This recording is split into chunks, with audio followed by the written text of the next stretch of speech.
Hello and welcome to the Daily Ramble here on Claret and Booze. I'm Gary and I've got the ump. I've got the right ump. So I'm going to tell you why.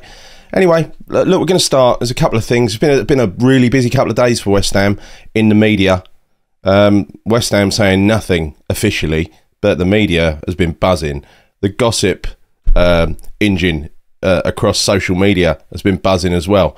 So it's kind of difficult to find out what's true and what isn't, but I'm going to try and clear some of that up.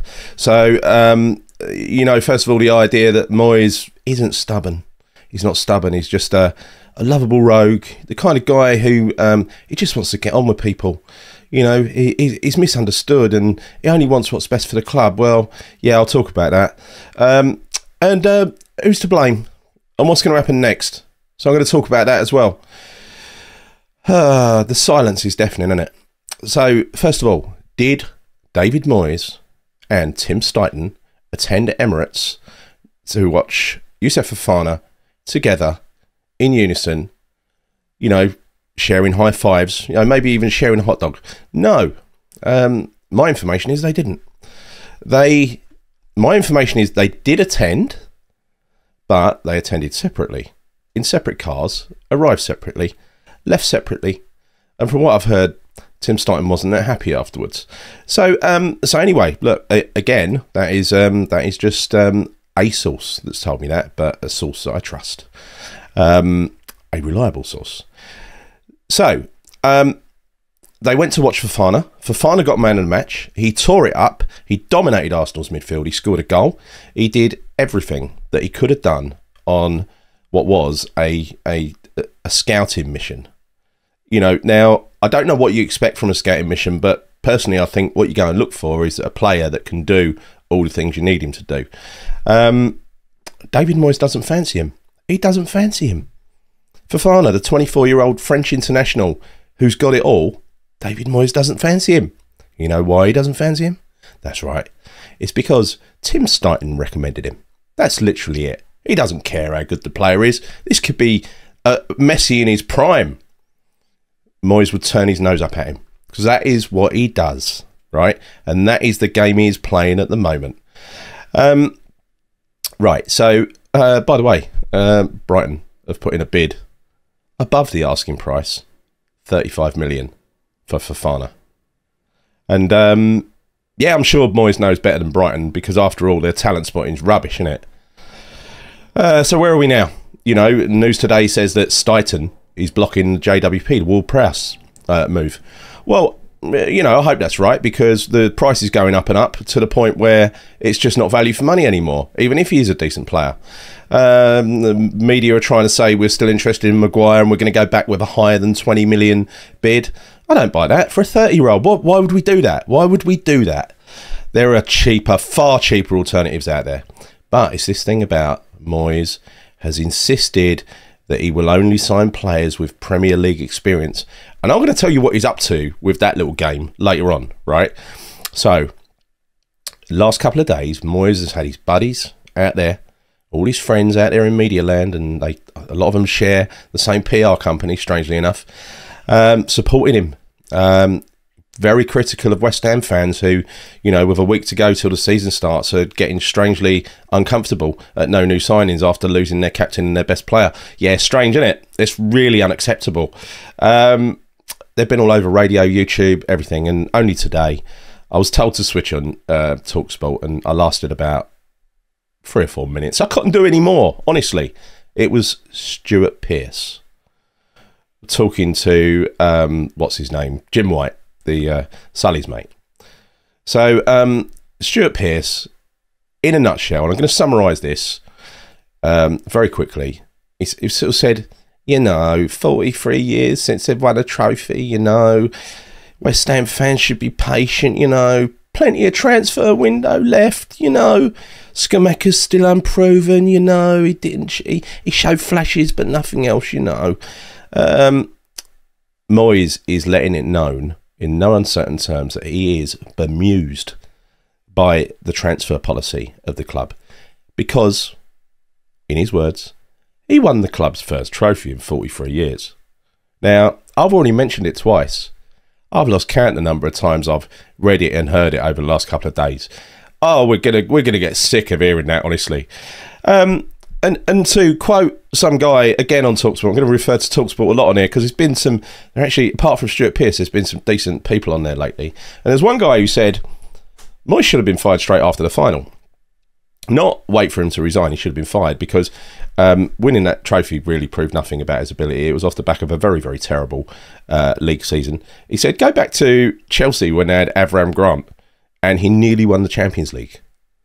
Would that mean that Chelsea should have kept Avram Grant on after that? And the answer was no. Of course not. But different rules apply to little old West Ham. And I'm going to talk about that as well after another thing that is really pissing me off. So, look, he's won a trophy. Well, it wasn't him, was it? Let's face it. You know, we all watched the game. We all saw that Fiorentina were really the better team, weren't they? You know, we lined up in that game to stop Fiorentina. You know, not to create chances to win a game. We won it in the last 10 seconds due to the individual brilliance of two players, Paqueta and Bowen. Now, yes, I know you could say that David Moyes coached that ability into Paqueta. He kind of taught him how to play that pass. Yeah, because, you know, that's what he does, isn't it? But this is the first trophy. Statistically, it goes down as a trophy win for Moyes. But really, it was 2 wins, wasn't it? It was AZ Alkmaar in the semi, and it was Fiorentina. It was Fiorentina, nothing else. Now, that's his first trophy in 21 years of management. 21 years of management, 1 trophy. Now, he thinks, he's telling everyone, you got to bow and scrape to me because he's won a trophy. He's a European champion, and I know what I want, and I'm going to get it. And also in the media, he's allegedly launched a tirade at Stuyton. And remember, he said in one of his many podcasts last season, about halfway through the season, if you remember, that he doesn't like the director of football model. So I suspect he had an inkling that this was coming, and he wanted to cut it off, right? Make sure it didn't happen.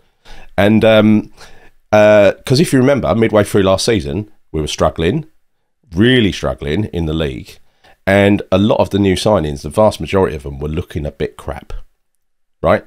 Some of them came good at the end, but they were looking a bit crap. So the board were thinking, blimey, we've just spent 200 million. Probably thinking, he's had 350 million in total out of us. There's hardly any return on investment. We keep having to let expensive players go for peanuts, including the ones that joined before he joined, right? So the amount of losses made, my God, so it doesn't surprise me that probably the board, and probably not just Sullivan, probably Kretinsky as well, like looking at it and saying, where is the return on investment? We've got to do something about this.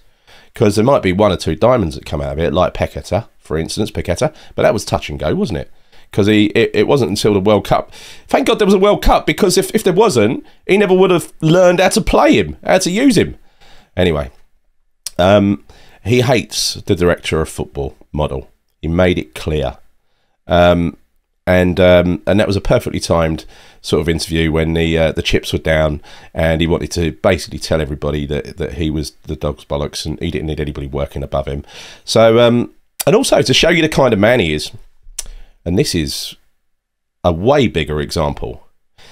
There was a recent Man United interview, again with Jim White, who I don't like, with Rene Mullenstein, who used to be a member of Alex Ferguson's leadership team at Manchester United in that final season where Fergie won the league, which was his 49th trophy in charge of Man United. 49 trophies. The most successful British manager of all time, who had a certain way of doing things, and that was to implement a structure of leaders, strong leaders and coaching staff who all had predefined roles. Communication was a two-way street. He would listen to those people who he trusted, people who he put trust in, right? He went around, Fergie this is, because, you know, he recommended Moyes for the job. Fergie went around telling everybody, including Mullenstein, nothing's going to change. Because he didn't think it had to. Yes, he thought that there was the squad needed refreshing because it was quite old. But up until that point, the structure had worked really well. Why would you try to change a structure that's bought 49 trophies? to the club and the most successful period by far in the club's history. But that's exactly what Moyes did. He came in and he said, well, I'm going to be doing everything myself pretty much, so you lot can piss off. Well, that worked out well, didn't it? Because he was, I think there was a guy that was there for 5 months, but Moyes stayed a year. But the thing is, if you listen to Moyes, he was hard done by. He wasn't given the time and the patience for him to implement his system, which was probably to turn Man United into a red version of Everton. I mean, the comical thing was when he upset Rio and Vidic because he showed him a video of the Everton defenders and said, "This is what I want you to play like." So yeah, that was always going to work, wasn't it? It was probably, yeah, Rio and Vidic, I want you to sit back for 70 minutes. Going to be a lot of people coming at you for 70 minutes, but don't worry, last 20 minutes we're going to attack a little bit, see if we can get a goal. So just make sure we don't leak goals early on, you know what I mean? Anyway, that's what I suspect his team talk was. So look, I hope that gives you a little picture of what I think of David Moyes. How was Steiten brought in? Who brought him in?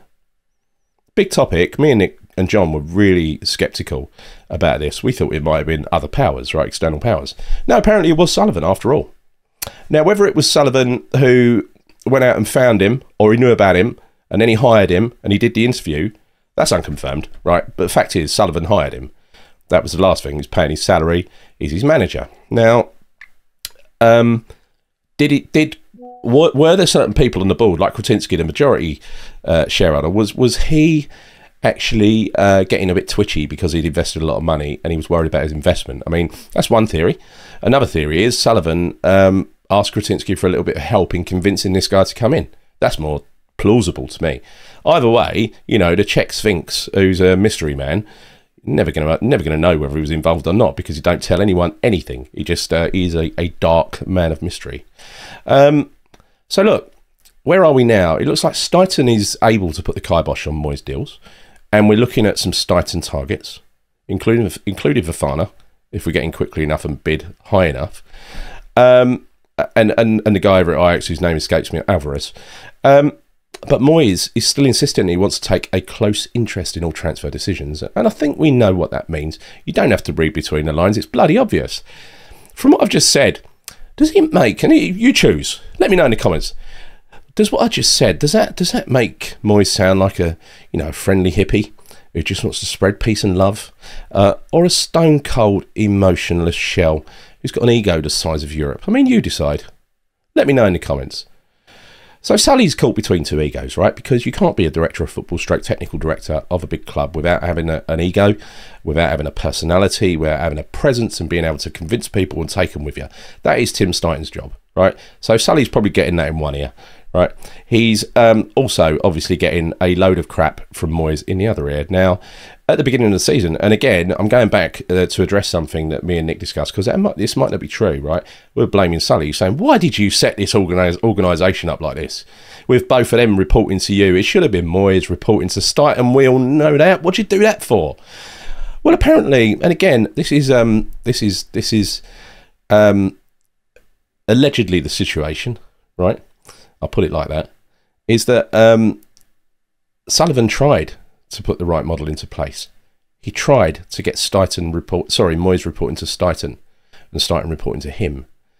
Moyes pulled out his contract, quoting his terms and conditions, and said, no, not having it. Not having it. No way, Mr. Sullivan. Or Dave, or whatever he calls him. So the chairman then said he had no choice. He basically said, all right, you both report to me. But then I suppose what he didn't see coming, Sullivan, was Moyes actually going out trying to destroy Steiten in terms of credibility and undermining him at every step of the way, which is exactly what he's done. Now, going back to the reason why David Moyes wants only players with Premier League experience, that's not been a requirement previously, by the way. Paqueta had no previous experience, not Iskamaka, not all these other players, right? He was happy to do it last year, but not this year. Not this year. This year is important that he only goes for proven Premier League expensive players. And that's because he also considers Steiten a novice because he too does not have Premier League experience. So you see how this goes hand in hand. He's playing a lovely game. So Moyes thinks he's bigger than West Ham. And listening to Stuart Pearce this morning, I think he does as well. I think they've, Moyes has played for Forest when they were good. He played for England. I think a lot of people look down their nose at West Ham, right? And I hate it. I hate it because we are not little old West Ham who need helping out. Would you come and manage us, Mr. Moyes? Would you? Bring us some glory, Mr. Moyes. And to be fair, he delivered a cup. Great. That was unexpected, wasn't it? Wouldn't swap that for anything. But, football is an ever-changing world. And where it is at the moment is we've got a manager who just doesn't rate us as fans at all. We know that from his reaction to the Moyes out banner at Fulham last year, the solitary Moyes out banner. And the way he spoke to the press when that was happening and afterwards was, after all I've brought to the club, 2 years in Europe and everything else, he didn't believe he deserved an ounce of criticism. Not 1 ounce of criticism. Well, he did. I've got news for you. If you spend 200 million and you're nearly getting relegated, you're going to get criticised, mate. Sorry, you might be the super David Moyes that you think you are. But, well, you're not really, are you? You're not what you think you are you? So, but he thinks he's better than West Ham. He thinks it's a privilege for us to have him at West Ham. And he also thinks, obviously, the way he's treated Sullivan here, that he can set the strategy of West Ham. Now, ask yourself this. Going back to Sullivan, if you were the chairman, what would you do? What would you do, right? You've got a manager in the last year of his contract. You've brought in another guy for a reason, because you want to start spending money sensibly and you want to develop a strategy and everything else. And first of all, the manager refuses to do what you ask him to do. And then secondly, he goes and completely tries to destroy this other guy that you've brought in, probably at great expense.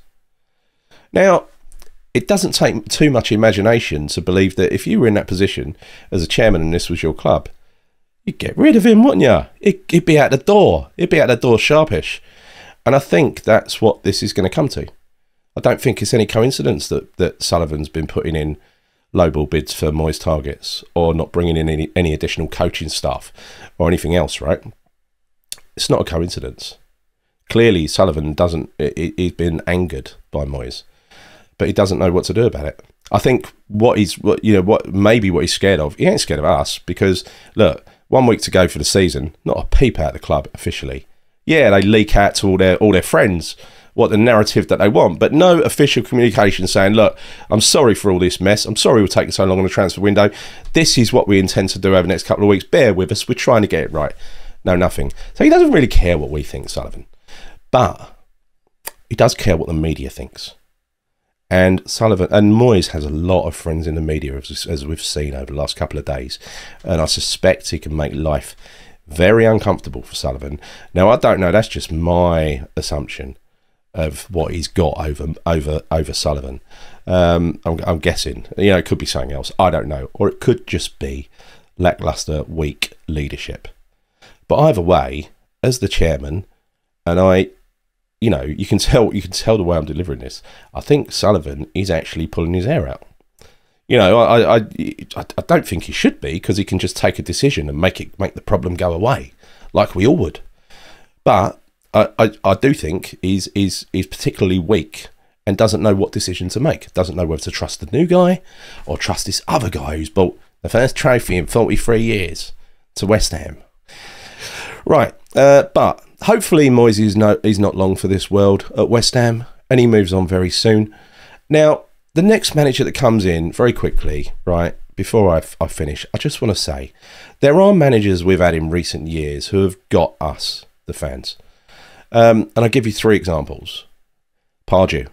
Pardew understood what it took to really get a reaction out of West Ham fans and to say the right things at the right time.